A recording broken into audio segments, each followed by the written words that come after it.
A few years ago, I moved to a new city, the outskirts of the city. To be more specific, it felt a lot more like a small town with houses more spread out and things being really quiet and calm. The house I bought was small but nice. I knew nobody before moving there, and I wasn't exactly a social butterfly, so I just kept to myself most of the time. A few days after moving in, though, a knock came at the front door. I was in the middle of unpacking still, so I got up and answered it. The man was a tall, older guy with black hair and a patchy medium beard. He introduced himself as Todd, a neighbor from a few doors down. He wanted to say hi and welcome me to the neighborhood. I appreciated the gesture, reciprocating the friendliness and continuing the small talk for a few minutes. He asked some basic questions just to get to know me. All the usual ones like why I moved, where I moved from, and if I moved with anyone. In the context of being a new neighbor, these didn't seem like off-putting questions at all. He mentioned he lived with his wife Sarah and enjoyed the peace and quiet of the neighborhood. After our short talk, he left me to finish moving in. Todd seemed like a nice guy just trying to be a decent neighbor. He was at least 20 or 30 years older than me, so I knew we wouldn't become good friends or anything, but it was nice to know someone friendly was around. The next few days I settled in, taking walks around the neighborhood and just getting used to the new area. Oddly, it was hard not to notice that nobody was ever outside. Every time I looked around or walked around, I never saw any neighbors on their porches or in their yards. The whole town felt hollow, empty in a way that made me feel out of place. Honestly, it was kind of depressing, but around 4 one afternoon, Todd came by again.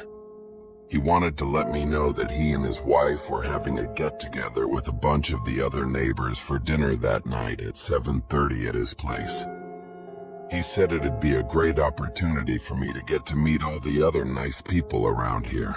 I definitely wasn't expecting this invitation from everything I'd seen, or I guess from what I hadn't seen. I figured everyone just kept to themselves like I usually did, but it seemed like this might be one of my only chances to get to meet people, so I accepted the offer. He said he looked forward to seeing me there, then left. I was excited, but mostly nervous about meeting a bunch of people. I knew it'd be good for me, though.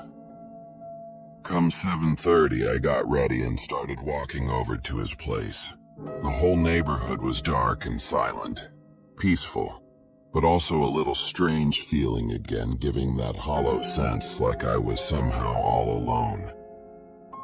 As I got up to Todd's place, it looked the same, inactive and no cars or anything near his home. I headed up to the door. It was already cracked open, but I still knocked on it anyway. Todd immediately yelled from inside for me to come on in and make myself at home. His voice echoed through the halls, and it was real quiet in there. No other voices or even sounds of movement. Not what I expected from a whole neighborhood get-together. I took a few steps in. His home had very moody lighting, making it dark and shadowy in all the rooms. I headed down to the kitchen where I heard Todd's voice come from, but when I got there, it was empty. He wasn't there. I called out his name, and then I called out his wife's name, and got no response from either. And then I noticed there was nothing even in the kitchen. No food on the table and no signs of any sort of get-together. And the realization set in that nobody else was here. Then all of a sudden, I heard the front door slam shut. It startled me, and I quickly called out Todd's name again, only to still be met by the disturbing silence of his home. I walked back to the end of the hallway, confirming the front door was now shut. I felt the sense of imminent danger, of fear creeping into me that up until that point in my life, I'd never felt before. I started hurrying up to the front door, and as I did, I heard a couple steps from somewhere in one of the rooms behind me. I didn't waste any time turning to look. I got up to the door. It was locked in 3 different places, which told me this definitely wasn't some sort of accident. As I undid all the locks, Todd called my name out and asked where I was going. I could hear him quickly approaching behind me, his voice getting deeper and less friendly with every word he spoke. I got the door open and sprinted back home. I debated calling the police, but ultimately decided I would, and let the officers figure out whether or not he had intentions. I'm glad I did, because a couple minutes after making it home, Todd showed up, banging on my door and peering into my windows from outside. He left before the officers made it, though, but things only got even weirder from here. In the questioning from the cops, it turned out Todd had never planned any get-together with other neighbors, and didn't even have a wife or live with anyone named Sarah. He lived there alone for over a decade. Basically, everything he told me was a lie, just some fabricated story to get me to feel comfortable going over to his house. But unfortunately, nothing could be done about it because there was no way to prove he was trying to do anything bad. Everyone, including the cops, knew it was all way too odd for him to be completely innocent. But it didn't matter. There was nothing they could do. I moved away from there as soon as possible. Every so often, I'll check up on that guy, looking up his name and, hoping he'd been arrested or something, because I know if he isn't, he's just going to find another victim to lure into his home. What he plans to do, or plan to do to me. I used to live in an unnot-worthy simple neighborhood right in the center of a regular old town. Most of the families living around there had been there for years, if not decades. I was in the same boat, having grown up there, and had the house handed down from my parents when they moved away. This was in my 3rd year living in that house. At some point during the fall, a new neighbor moved into one of the houses across the street from mine. I wasn't the type to go introduce myself or anything like that, but I saw him moving his stuff out of a U-Haul, and he looked like any other ordinary guy. A week after he moved in went by with nothing else to note until one night I got home from work and saw the guy standing outside my home. I recognized him right away, seeing it was the new neighbor, but he didn't seem to be walking by or walking up to my house, just standing on the sidewalk looking at it. I pulled into the garage and got out to go say hi and see what was going on. But in the 20 seconds it took me to get out, he was already gone. He must have hurried away. I found it really unusual, but didn't think too much about it. I had tomorrow off as well, so if he was just stopping by to say hello or ask me something, I'd at least be home to answer the door. I went about my night, and kind of surprisingly, I forgot about the guy really quickly. He didn't even cross my mind again until morning. While I was outside grabbing the mail, I just happened to look across the street at his house for a second. Didn't look like anything was going on. No lights on or anything.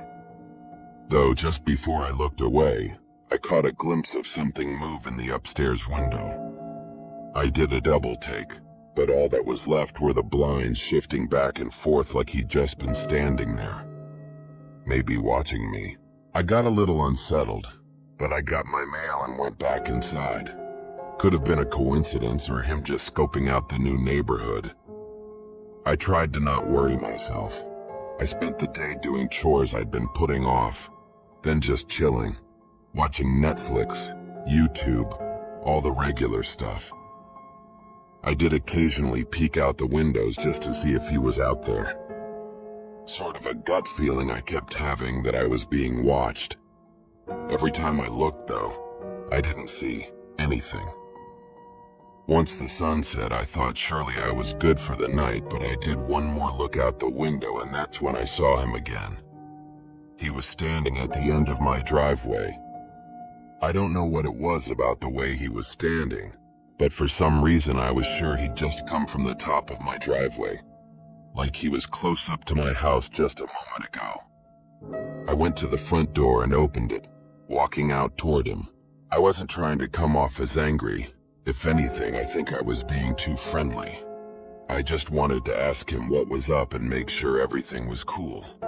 But as soon as he saw me, he started walking down the sidewalk, pretending like he was just going for a stroll around the neighborhood.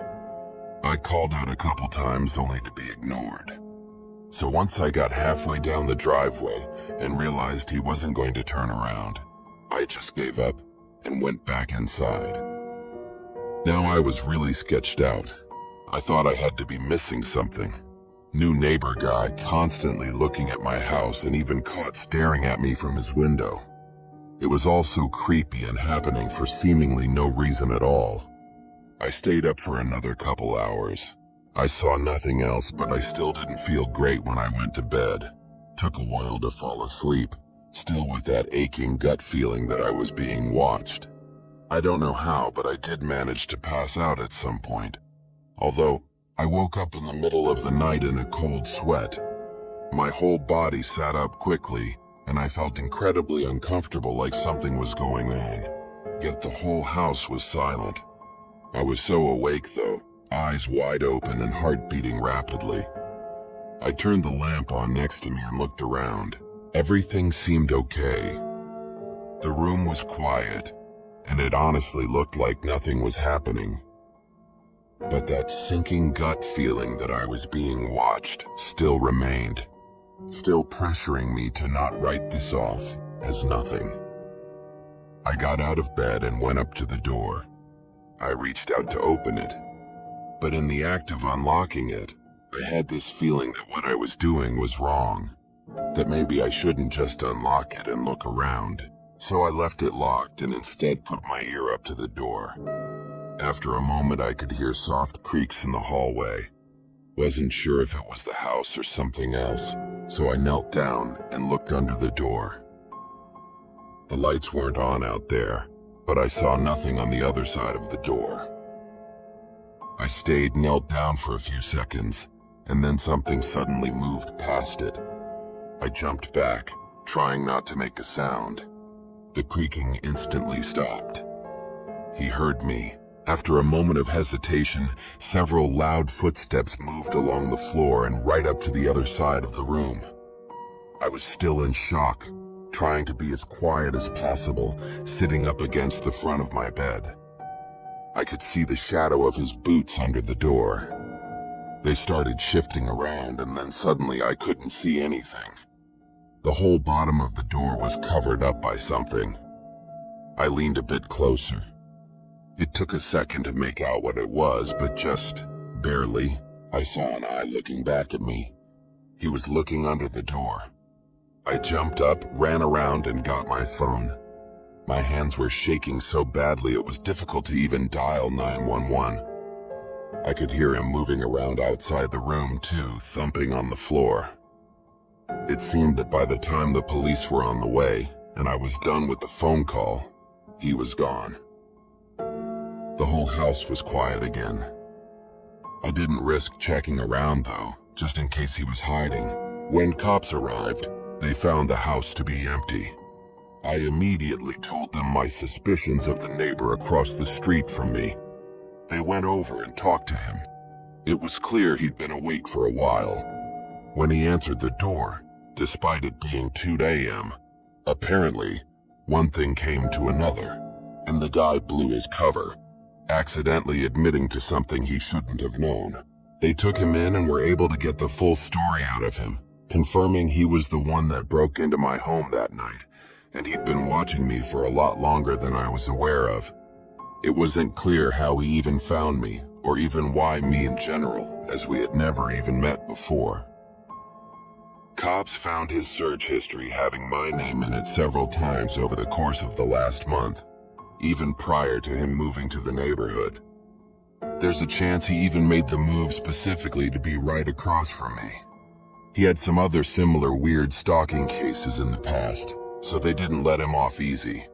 Shouldn't have to worry about him for a long time, but I still haven't gone a day without thinking about it. It really sucks not having all the answers that I want. He must have broken into my home that night for a reason, other than to just stalk me. I think he had some horrible intentions and I was lucky. My gut feeling kept me from opening my door.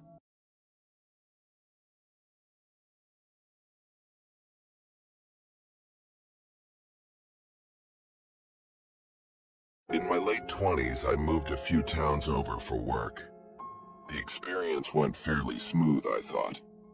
I settled in at my new job really well, and I managed to find a decent apartment quickly and move what little I had into it.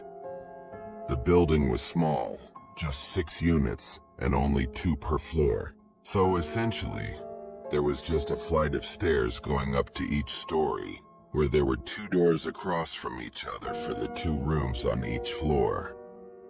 I was on the top story, and the woman who lived across from me was the one who gave me the tour. I think she owned a couple units in the building. The woman was older than me, I think around 45, and she wasn't friendly or unfriendly. She was very non-expressive, sort of monotone, and didn't seem to care about her appearance either. She had long, shaggy hair and a tired, mute look over her face every time I saw her. The apartment room was nice enough for me to not care, though. Honestly, I thought I'd never really see her anyway, but I couldn't have been more wrong. On my first full day of work after the move, I came home late at 8 p.m., heading up the stairs, and found the woman standing outside the door to my room. I was so tired from the long day, and also not expecting to see her, that I couldn't form a sentence. I definitely made things a bit awkward as she looked at me with that dead stare she always had. And then she asked if this was when I usually got home from work. I thought that was an odd question, but I just said I wasn't too sure because I just started the job recently. Without even acknowledging my answer, she turned, opened her door, walked into her room, and slammed the door shut behind her. I didn't know if she was meaning to have that much attitude, or if she was mad at me for some reason, but I just headed inside my unit. I was too tired to give it much thought, and didn't even make dinner before falling asleep. I must have slept pretty good because I was passed out until 6 a.m. when I was woken abruptly by a loud knock at the door. I jumped out of bed completely dazed and startled by it. The knocks kept coming, so I had no choice but to walk over and open the door. The woman was standing there looking the same as always, almost like a walking corpse. "Can I help you?" I said, groggy, still trying to wake up. She made this really strange smile, surely fake, and asked a really weird question. She wanted me to come over to her place after work tonight. There was still no emotion in her voice, which gave it a really unsettling feeling. Something wasn't right about this. I didn't know exactly what she meant by coming over after work, like dinner or what. But I tried to be nice and said I was just going to be busy. Without any further response, she again turned around and went back into her room, slamming the door shut. It being 6 a.m. already, I figured I'd just stay up and get ready for work. I left the apartment at 8 and got home at 7 p.m.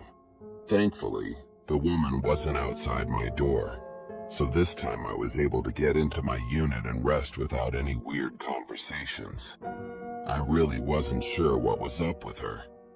I didn't feel worried, more just weirded out by her behavior. Anyway, I made dinner and got in bed at 10 while I had my alarm set for 6:45, but was again woken abruptly to pounding at the front door. I got up, already sure who it was. I opened the door, and standing right there was the same woman with the same dull face. And even more strange, the conversation went nearly the exact same as it did the previous morning. She asked the same thing for me to come over to her place after work, and I made the same excuse.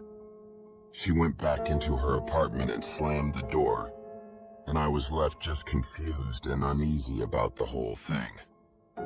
Her lack of emotions made it impossible to decipher what she was really meaning by doing all this. I stayed up having a small breakfast and then heading to work.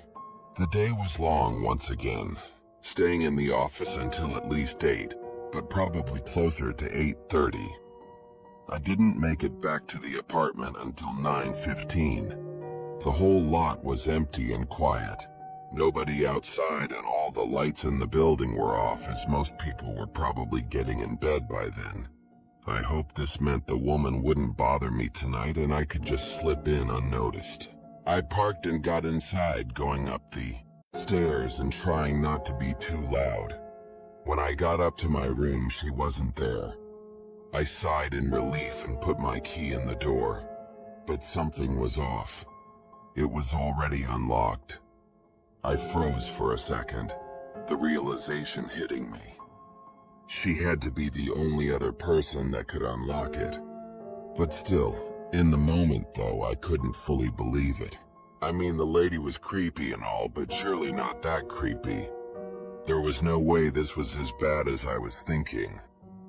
I opened the door, and I noticed something felt weird about the doorknob as well.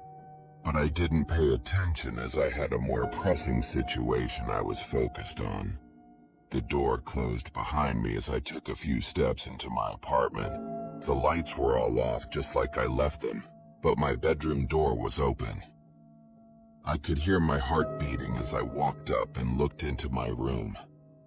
The woman was standing next to my bed, her face mostly covered by shadows, but I could still see the dull, emotionless expression she had. I started to mutter, "What are you doing?" But I stumbled over my words when I glanced down at the kitchen knife in her hand.